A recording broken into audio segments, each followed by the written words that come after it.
like to read you a few verses from Psalm 83, starting in verse 1. O God, do not keep silence. Do not hold your peace, or be still, O God. For lo, your enemies are in tumult. Those who hate you have raised their heads. They lay crafty plans against your people. They consult together against your protected ones. They say, come, let us wipe them out as a nation. Let the name of those who worship Jehovah be remembered no more.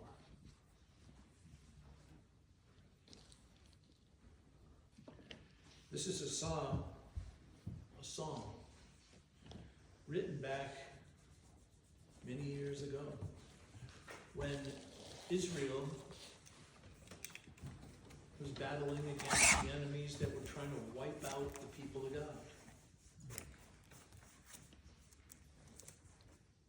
One of them was Amalek. I'll continue reading. Yes, they conspire with one accord. Against you they make a covenant. The tents of Edom and the Ishmaelites, Moab and the Hagrites, Gabal and Ammon and Amalek, Philistia with the inhabitants of Tyre. Assyria also has joined them. They are the strong arm of the children of Lot. They're the allies. There are many nations that gathered together with the intent to wipe Israel off the face of the earth. That in verse 4 it says, come, let us wipe them out as a nation. Well, today I want to focus on just one of those nations. If you spend time in the genealogies in the Old Testament, you'll find out who all these nations were and who their relatives were and who they were connected to. But today I want to just focus on the one, Amalek. Abraham had two sons, Ishmael and Isaac. Those two didn't get along. Isaac had two sons, Esau and Jacob. And those two didn't get along. Esau had children with 3 wives, and then he had one child with a concubine. His name was Amalek.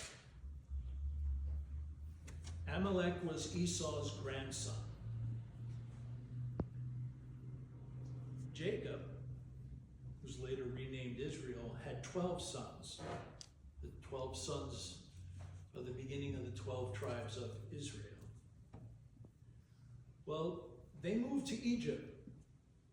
There's a long story of what took place prior to them getting there, but they moved to Egypt because of a famine, and they left the land that they dwelt in. Many, many years later, when the Israelites were returning from Egypt, they were attacked by the Amalekites, the descendants of Amalek, the descendants of Esau.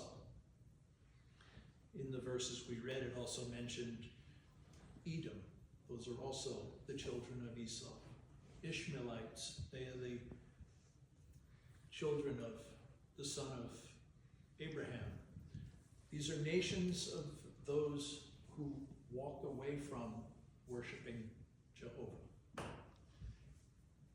Amalek was one of those, but in Exodus, I read it earlier, the Lord said to Moses, write on a scroll something to be remembered and make sure that Joshua hears it, because I will completely blot out the memory of Amalek from under heaven.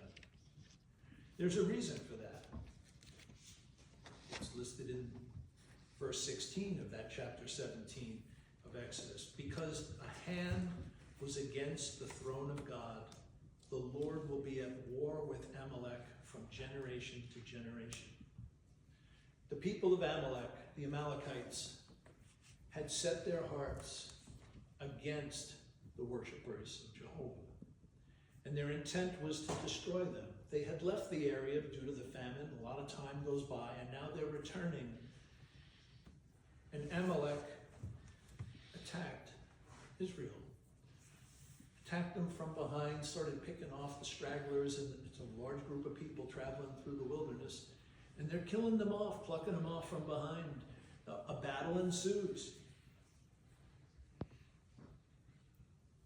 And God protects them. It's too long a story to get into, but this is the battle where, as long as Moses held up the rod, the staff, Israel was winning. When his arms got tired and he couldn't hold his arms up, Amalek was winning. Two other men came and they held up his arms and they sat him down because the battle took place all day long. But God assisted and they prevailed. And Amalek fled.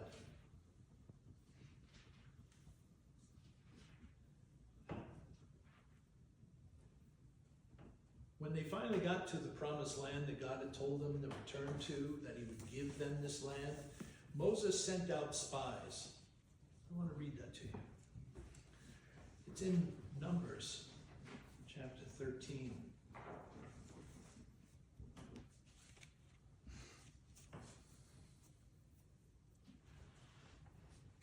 God told Moses, "Send men to spy out the land of Canaan, which I give to the people of Israel. From every tribe of your fathers," those 12 sons, the descendants of, "send one man from each tribe, every one a leader among them." So Moses sent them from the wilderness into the land of Canaan, and all of them men were heads of the people of Israel. Verse 25, at the end of the 40 days, that's how long they spent traveling through the land, checking it out, seeing what it was like, seeing to live there. At the end of the 40 days, they returned, and they came to Moses and Aaron and to all the congregation of the people of Israel. And they brought back word to them and to all the congregation and showed them the fruit of the land. And they told them, "We came to the land to which God had sent us. It flows with milk and honey, and this is the fruit. Yet the people who dwell in the land are strong, and the cities are fortified and very large. And besides, we saw the descendants of Anak there." Get into that in a moment. "The Amalekites dwell in the land of the Negev," that's the desert. "The Hittites and the Jebusites and the Amorites dwell in the hill country, and the Canaanites dwell by the sea and along the Jordan."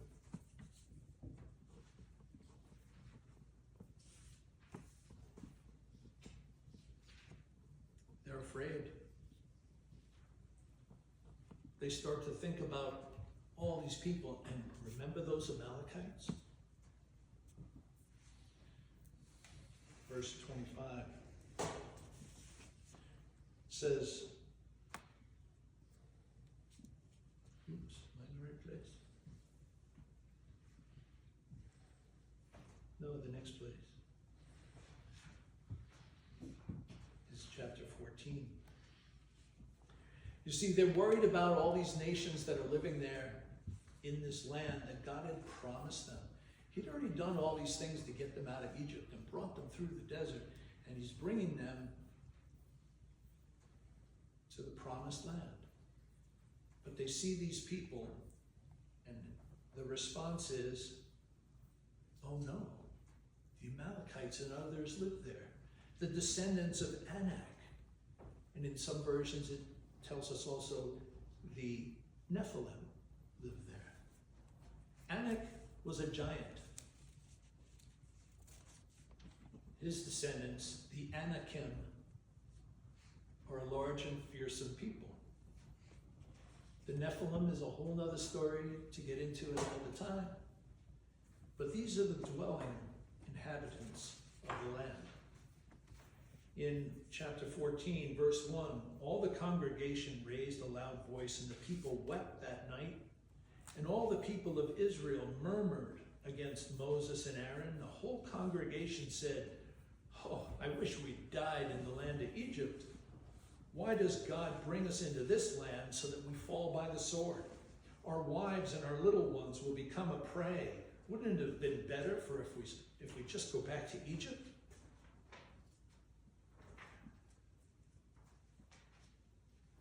Verse 26. God said to Moses, "How long shall this wicked congregation murmur against me?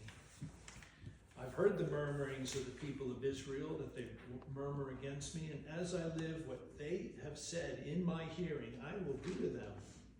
Their dead bodies shall fall in the wilderness, and of all their number, anyone above 20 years old and up, those who have murmured against me, not one of them shall come into the land that I swore that I would make you dwell in, except Caleb and Joshua." Caleb and Joshua were the two spies that came back, encouraging them. We can defeat them. We can do this. There's no reason not to go. So, fear won out. The people decided they did not want to go. And God said, "Well, if that's the case, then all of you who were afraid, all of those of you who thought you were going to die there, you will die. You won't get there, but your children will. And because you doubted me, doubted that I could do this for you after all I've already done, you're going to wander in the wilderness for 40 years. 1 year for every day that you wandered through the spies wandered through the land and then came back with a negative report. So they then spend 38 more years wandering through the wilderness. That's the consequences. And all the fearful spies died of a plague. Well, those who then started to regret that they didn't trust God now want to go and make the attack and take the land. And Moses warns them and says, "No, don't do this. You had your chance. God already told you what the consequences were." And they decide to go anyway. And they begin to fight against the Amalekites. And they're defeated. And they're chased away and driven out of the land that God had promised. They went without God's authority to win, without God's authority to rule, and they got defeated. So they wander through the wilderness until that whole generation dies. And then they eventually make their way back and they approach the promised land for the second time. This time, there's a king in the region who tries to bribe a prophet to curse Israel. That's recorded in Numbers. Numbers 24. I'm going to start in verse 10. Balak, that's the king, he tried multiple times to get this prophet to curse Israel. And every time the prophet began to speak, he said, "Hey, I'm going to speak whatever God tells me to speak." And he winds up prophesying good things for Israel. And Balak is getting angry because he promised them all kinds of bribes and things if he would curse Israel. And Balak's anger was kindled against Balaam, that's the name of the prophet, and he struck his hands together. And Balak said to Balaam, "I called you to curse my enemies, and behold, you have blessed them these 3 times. Therefore now flee to your place, get out of here. I would have certainly honored you, but the Lord, God, has held you back from receiving honor." That's what you call getting a bribe, honor. This isn't somebody you want to obey, is it? Balaam said to Balak, "Didn't I tell your messengers that if you would give me a house full of silver and gold, I would not be able to go beyond what the word of the Lord has given to me. To do either good or bad on my own will, I can't do that. What the Lord speaks, that's what I'm going to speak. And now behold, I'm going to my people. I will let you know what this people will do to your people in the later days. And he took up his discourse. And here's the oracle of Balaam. The oracle of a man whose eye is opened. The oracle of him who hears the words of God and knows the knowledge of the Most High, who sees the vision of the Almighty, falling down but having his eyes uncovered. I see him, but not now. I behold him, but not nigh. A star shall come forth out of Jacob. But you know who that is? Jesus Christ. A scepter shall rise up out of Israel. It shall crush the forehead of Moab. Those are the descendants of Edom, of Esau. And will break down all the sons of Seth. Edom shall be dispossessed. Seir also, his enemies, shall be dispossessed, while Israel will do valiantly. By Jacob and his descendants shall dominion be exercised, and the survivors of cities will be destroyed. And then Balaam looked at Amalek and said, Amalek was the first of the nations, but in the end he shall come to destruction. Amalek, the first of the nations. First nation that formed. Prior to that, they were just families. But became a nation and fought against God's people. In the end, shall come to destruction. That's a prophecy. It's long before Israel makes it into the promised land. But eventually they settle in. Eventually they turn away from God and they get overrun by their enemies. You can see that recorded in the book of Judges. The constant swaying of the culture toward God and they be blessed, away from God and they get overrun by their enemies. Every time they turn back to God, God responds to their request by helping them, raising someone up who will rule over them and defeat their enemies, God's enemies, the people that are trying to wipe them off the face of the earth.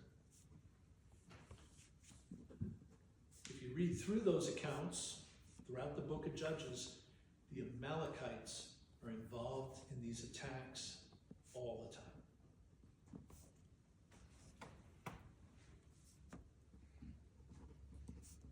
But God had told the Israelites to remember what the Amalekites had done to them when they first tried to get into the promised land, and that he would utterly destroy them.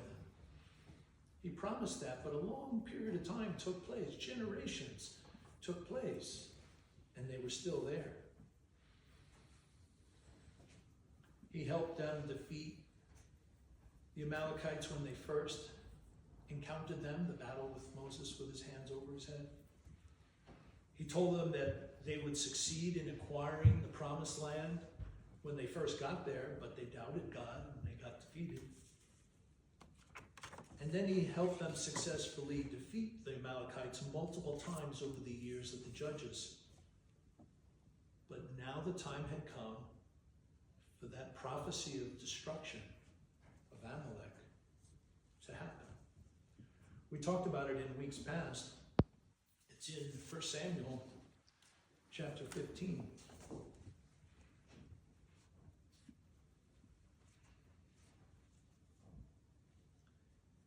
They were told to utterly destroy the Amalekites. Now,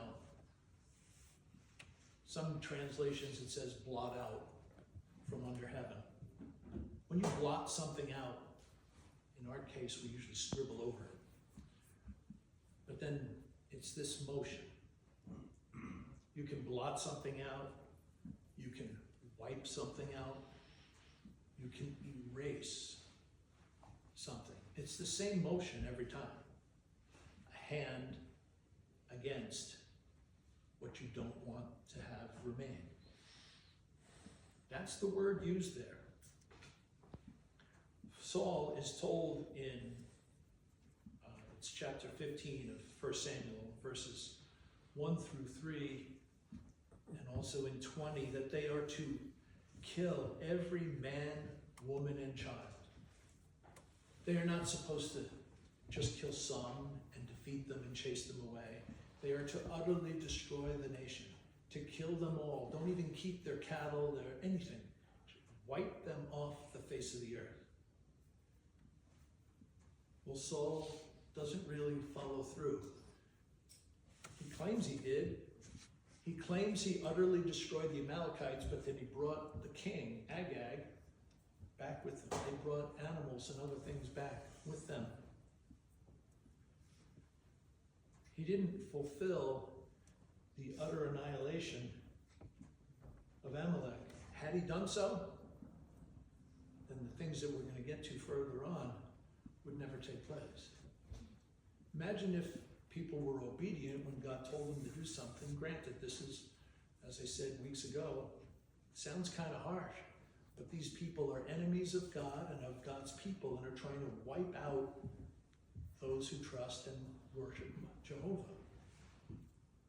It's a sideline, but keep in mind that the devil has been trying to wipe out the birth of Jesus Christ from the Garden of Eden until he was born, and even after he was born. And then throughout history, the adversary is still trying to wipe out those who worship Jehovah, those of us who trust in God. Battle has been going on since the beginning. It's not over yet, but it soon will be for Amalek.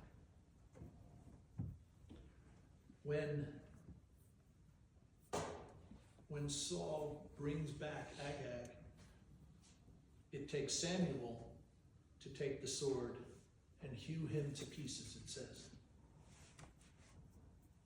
Saul didn't finish the job. Samuel got rid of Agag. But Saul did still claim that he had killed all the rest of the Amalekites. Well, if that was the case, then chapter 27, verse 8 wouldn't exist. Because they show up again. In verse 8,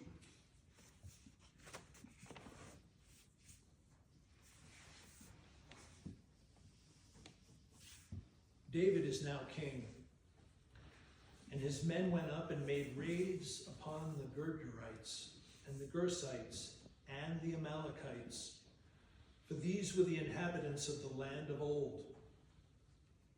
And David smote the land and left neither man or woman alive, but took away the sheep and the oxen and the asses. He was carrying out the continuation of the command that was given to Saul. Now this is taking place while Saul is trying to kill David. And David runs with his men to the land of the Philistines. And he lives amongst the Philistines, trying to escape Saul. And he's actually living in the land where Goliath comes from, who he had killed earlier.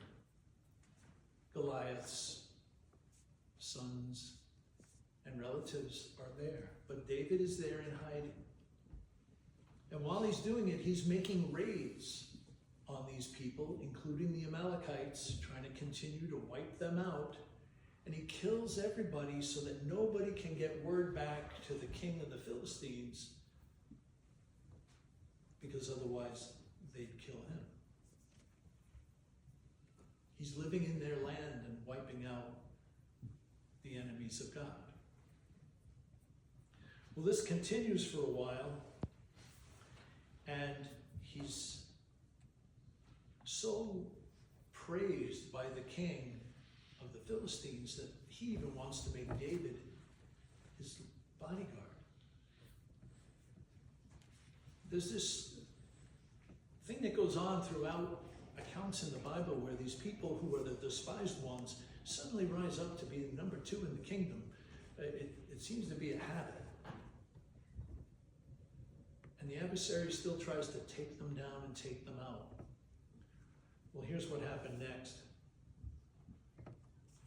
At the same time, there's now going to be a battle with the Philistines against Israel. That the king of the Philistines says, David, well, actually he didn't say it, the nobleman did, and they told the king, hey, we don't want him in the battle, because what if this is an opportunity for him to make good with Saul by killing us? Leave him home and we'll go fight Israel. So David leaves the army with his men, and as the Philistines are going to battle against Israel, this is when King Saul dies, David and his men are on their way back to the city that they're living in Philistia, where they've been hiding. And as they're traveling on that journey back home, the Amalekites come and raid the city that David and his men and people live in, and they burn the city to the ground. They don't kill anybody, but they capture all their wives and their kids and all their stuff. All happening the same day.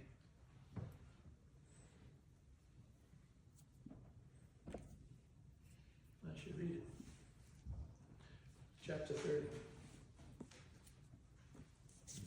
Now when David and his men came to Ziklag, that's the name of the city they were given, on the third day, the Amalekites had made a raid. They'd overcome Ziklag, burned it with fire, taken captive the women and all who were in it, both small and great. They killed no one, but carried them off and went their way.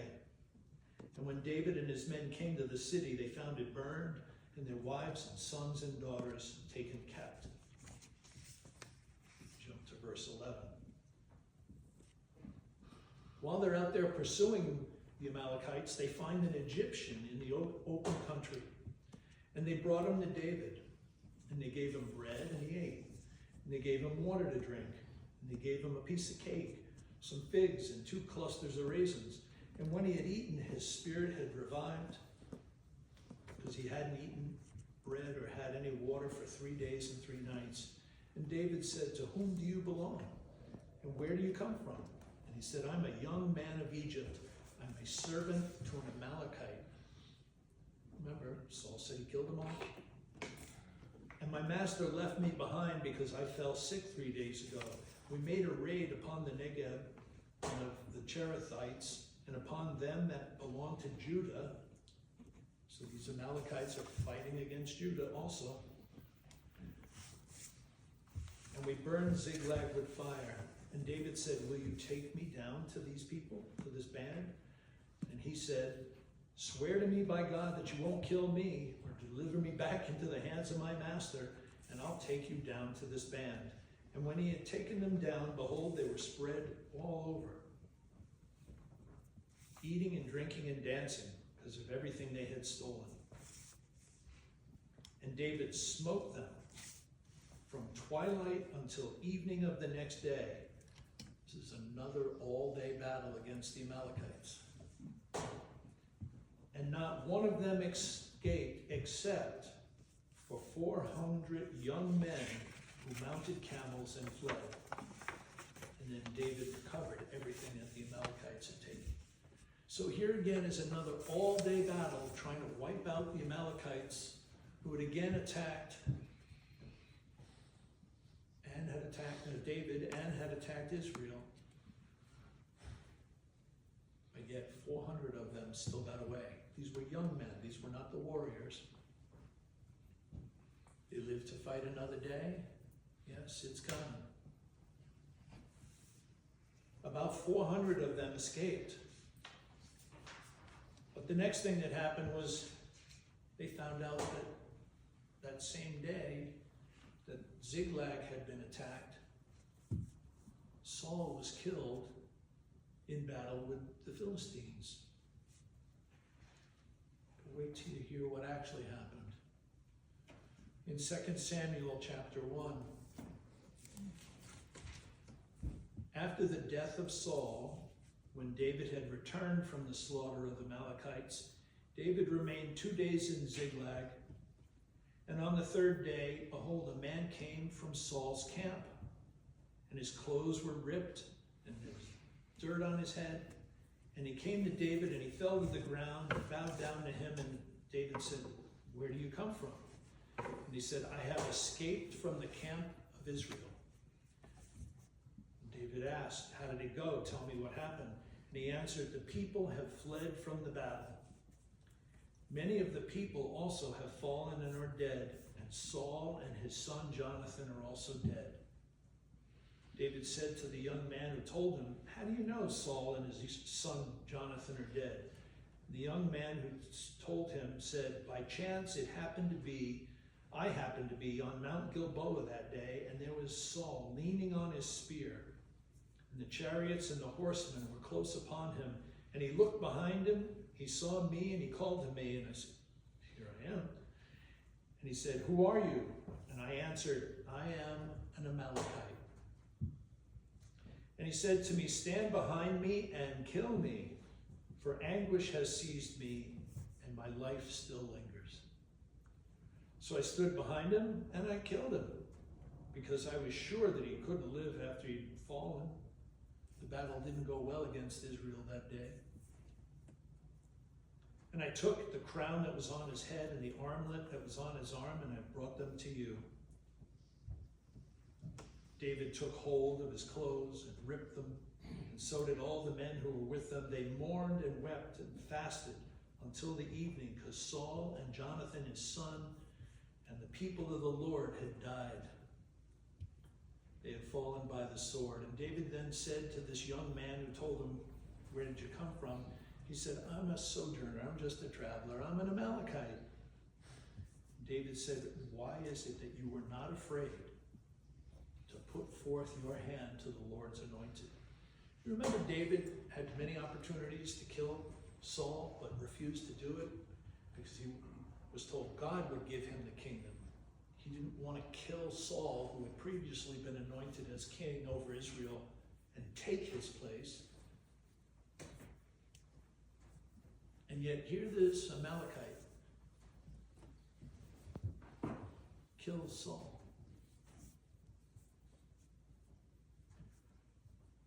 So they killed him. But you know what? That's still not the end of the Amalekites. Remember the 400 got away?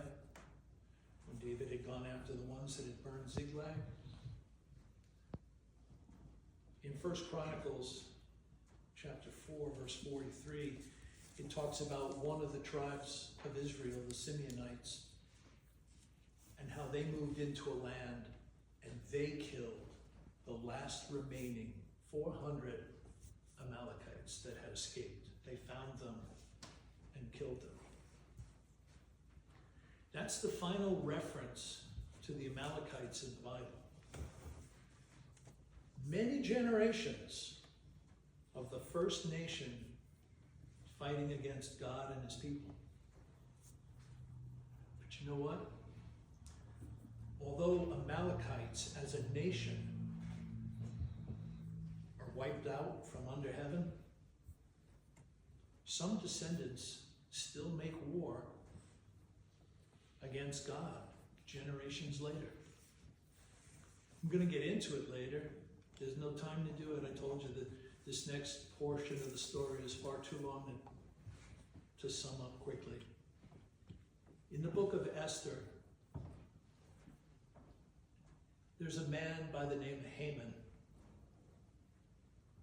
and he rises up to power and authority under the king in that time frame. Haman, it says, is an Agagite. No longer referred to as an Amalekite. The Amalekites are gone. This is generations later. This is while Israel has been carried away later on into captivity in Babylon. And then there's multiple kings in Babylon that change hands of dominion. And during the time of Esther, Haman, an Agagite, a descendant of Agag, rises to power. And it's a major event in history. It's recorded in the book of Esther. It's recorded in the book of the Chronicles of the kings of the Medes and the Persians. And at the end of what goes on in the account in Esther, the day of Purim, is still celebrated throughout the world by the Jewish people even to this day. We'll get into that account later on. But the point I want to make is the genetic family line of Amalek, the Amalekite families, they may still live. They may still live on even to this present day. Still making war against God and his people. I say may because they're not known as Amalekites anymore. The nation was destroyed, obliterated. Most people, other than the few accounts written in the Bible and a few other places, even know that that nation ever existed. And yet, through all the accounts in the Old Testament, you have the battle with Moses. You have the account of Balaam and prophesying over Israel and speaking about Amalek. You have the Israelites coming to the land, and there's Anak and the Nephilim, and the fear causes them to run away. There's so many things that accounts in the Bible. The Amalek nation is involved in all of those accounts. And God said he would war against them from generation to generation, but they would be utterly destroyed. And again, as a nation they are.